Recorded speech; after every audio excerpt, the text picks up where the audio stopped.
പശ്ചിമേഷ്യൻ രാജ്യങ്ങളിലേക്ക് പോകേണ്ട ചരക്കുകൾ താൽക്കാലികമായി ഇന്ത്യൻ തുറമുഖങ്ങളിൽ സൂക്ഷിക്കാൻ നിർദ്ദേശം.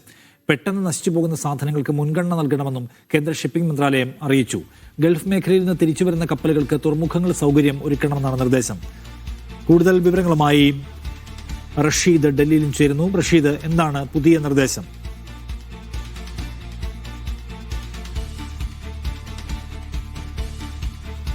നിഷാദ്, പശ്ചിമേഷ്യൻ രാജ്യങ്ങളിലെ സംഘർഷം രൂക്ഷമായതോടുകൂടി ഇന്ത്യൻ ചരക്ക് നീക്കത്തിൽ വലിയ പ്രതിസന്ധി നേരിട്ടിരുന്നു. ഇതിന് പിന്നാലെയാണ് ഇപ്പോൾ തുറമുഖങ്ങൾക്ക് കേന്ദ്ര ഷിപ്പിംഗ് മന്ത്രാലയം നിർദ്ദേശം നൽകിയിരിക്കുന്നത്. അതായത് പശ്ചിമേഷ്യൻ രാജ്യങ്ങളിലേക്ക് പോകേണ്ട ചരക്കുകൾ താൽക്കാലികമായും ഇന്ത്യൻ തുറമുഖങ്ങളിൽ സൂക്ഷിക്കണം എന്നുള്ളതാണ്. അതിനുവേണ്ടി പ്രത്യേക സ്ലോട്ടുകൾ ഒരുക്കണം, പ്രത്യേക ബെർത്തിങ് അടക്കം ഒരുക്കിക്കൊണ്ട് ഇത്തരം ചരക്കുകളെ സൂക്ഷിക്കാനുള്ള നടപടികൾ സ്വീകരിക്കണം എന്നുള്ളതാണ് നിർദ്ദേശം നൽകിയിരിക്കുന്നത്. അതോടൊപ്പം തന്നെ പെട്ടെന്ന് നശിച്ചു പോകുന്ന ഉൽപ്പന്നങ്ങൾ ചില കപ്പലുകളിൽ ഉണ്ട്. അതിന് പ്രത്യേകം പരിഗണന നൽകിക്കൊണ്ട് അവ പ്രധാനമായും സൂക്ഷിക്കണം എന്നുള്ള നിർദ്ദേശം കൂടിയും നൽകിയിട്ടുണ്ട്. അതോടൊപ്പം പശ്ചിമേഷ്യൻ രാജ്യങ്ങളിലേക്ക് പോകേണ്ട ഉൽപ്പന്നങ്ങളിലും കേടുപാടുകൾ സംഭവിക്കാൻ സാധ്യതയുണ്ട്. അതുകൊണ്ട് തന്നെ കൂടുതൽ ജാഗ്രതയോട് കൂടി കരുതണം അല്ലെങ്കിൽ നിൽക്കണം എന്നുള്ള നിർദ്ദേശമാണ് ഇപ്പോൾ ഷിപ്പിംഗ് മന്ത്രാലയം വിവിധ തുറമുഖങ്ങൾക്ക് നൽകിയിട്ടുള്ളത്. നേരത്തെ തന്നെ ഇറാൻ കപ്പലുകൾക്കടക്കം കൊച്ചിയിലും മറ്റു മേഖലകളിലൊക്കെ തന്നെയും നങ്കൂരമിടാനുള്ള ഒരു അവസരം ഇന്ത്യ ഒരുക്കി നൽകിയിരുന്നു. ഇതിന് പിന്നാലെയാണ് ഇപ്പോൾ കൂടുതൽ ജാഗ്രതാ നിർദ്ദേശങ്ങൾ കൂടി നൽകിയിരിക്കുന്നത്. മറ്റു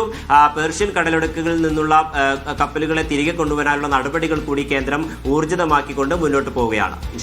ശരി, റഷീദ് വിവരങ്ങൾ നൽകിയത് ഡൽഹിയിൽ.